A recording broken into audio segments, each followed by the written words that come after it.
Hey everyone, today we're following Scott Woltz, wine director at La Sirena, to taste Albariño. Yeah, welcome to La Sirena. Thanks. Today on Follow That Somm, we're learning about Albariño from wine director Scott Woltz of Mario Batali and Joe Bastianich's Michelin-starred La Sirena. You won't want to miss Scott's tips for pairing tapas with the great white grape of Spain. I've got a confession. I'm a food journalist, right? And we're doing this amazing wine program following Somms. I actually do not know much about Albariño. Yeah. Okay. So I'm so excited because learn with me. We're going to learn from you, the expert. I mean, that's kind of the beauty of it, especially with Spain. Not a lot of people know the grapes, and Albariño is very much, I would say, the great white grape of Spain. When you think of Spain, a lot of people think dry and hot, and this actually comes from what is called affectionately green Spain or Galicia.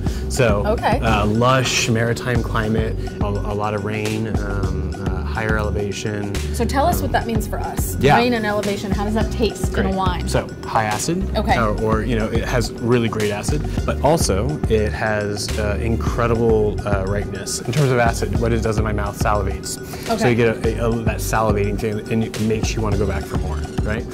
Whether it's another glass of drink of wine or whether it's another bite of food. Albariño as a variety also has this incredible floral character to it. Then it also brings on this really kind of great ripe citrus fruit character. So you really get like a great orange blossom, orange peel. Sometimes you get a little bit more stone fruit like a white peach, and Albariño brings on this incredible salinity as well. Tell me why saline wine is tasty. Like, what's tasty about it? So it's almost like an ingredient. You add salt to dishes to enhance the flavor. And that's kind of the beauty, is you can actually taste the fact that the grapes were being grown right next to the sea, where the salt gets onto the skins, and then the skins move into the fermentation process, and you really can taste that. I think it's really awesome. The first wine Scott is pouring is the Granbazon Etiqueta Verde from Rías Baixas, one of the most famous, if not the most famous, Albariño producing regions in Spain. With the Granbazon, I think, again, it shows kind of classic Albariño in both the citrus drive, a little bit of like that green apple note, and also the classic kind of minerality and salinity that Albariño shows. Can you give us 3 tasting tips? Sure, yeah. For me, I always like to look at the wine, get a sense of visuals. For example, this is a young wine. You can see kind of green specks along the side, and that usually is very indicative of a younger wine. Then I go into the nose and I take on really kind of more of like the fruit structure. What is kind of jumping out to me with fruit right away? Let's do it. All right, let's do it.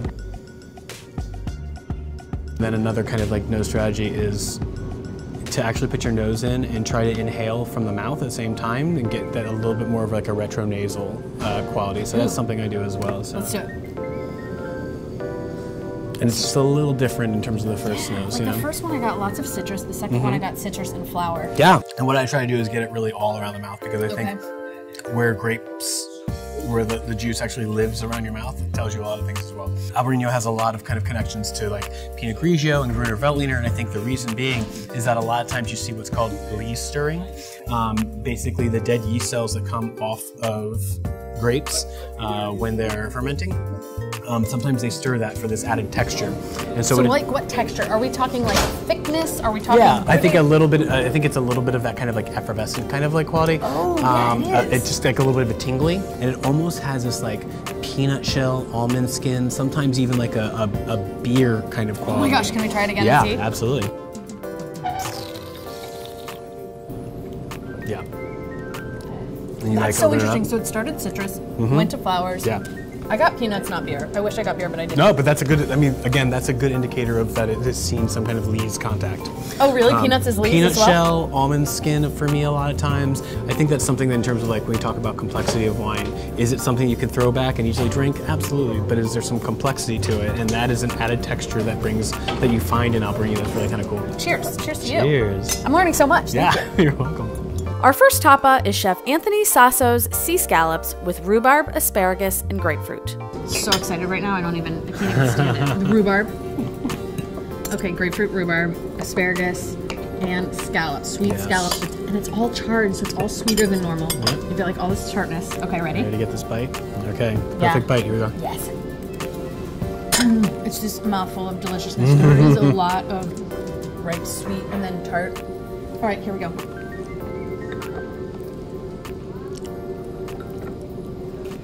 I mean, I'm happy. I'm very happy. Holy shit.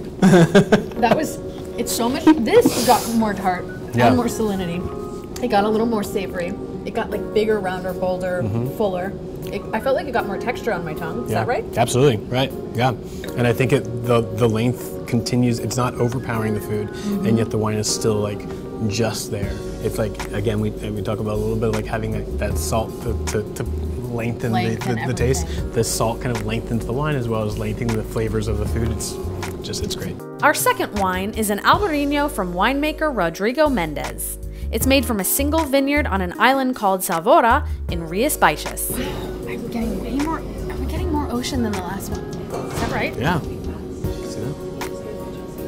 So I think, as opposed to the last one, this one is a little bit more kind of on the saline drive, and I think the ripe citrus fruit may be a little less aromatic and a little less floral. Yeah, I got no flower. Yeah, I think it could come out a little bit more. I think this is a little bit more about the palate than the aromatics, where the last one was a little bit more on the heavy on the aromatics. But I think they're going to show very similar, with the exception of this, again, being a little rounder, and we'll feel that on the palate. All right, let's do it.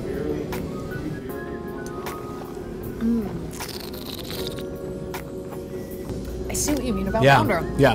So it's it doesn't kind of like velvetier, and it like fills my whole mouth quicker. And it sort of like coats my mouth more. Exactly. In the palate, the last one the Garbazon we had, it really like hits you right away. Where this one kind of like goes around and then it continues to go.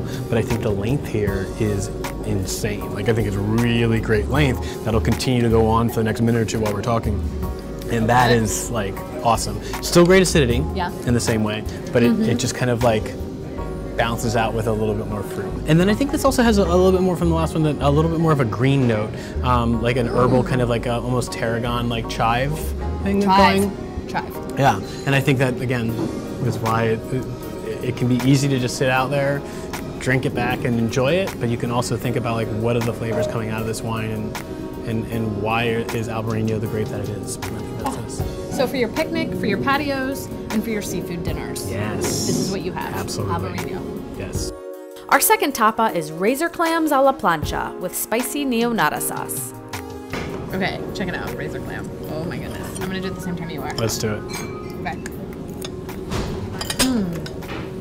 It's definitely like the texture is kind of tough in the most perfect way. Yeah, you get a little bit of like a chewier kind of quality of seafood. A little chewy. The garlic is like Bam garlic, but not raw garlic, like beautiful sweet, like beautifully round garlic. I can taste a little chili. There's a little heat right here in my throat.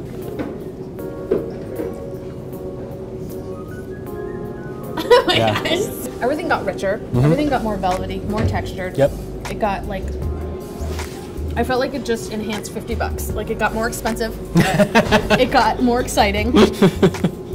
Yeah, I think it's a combination of like the acidity and the citrus kind of balancing out the heat of the chili, but still having enough weight in the wine to stand up to the meatiness of the razor clam, and a little bit of that green touch to touch with the greenness of the dish, which I think is really cool.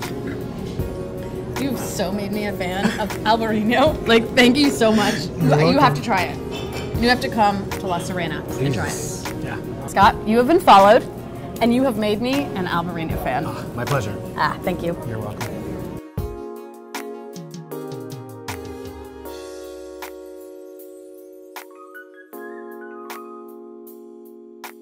Thanks so much to Scott Woltz and La Sirena for teaching us about Albariño.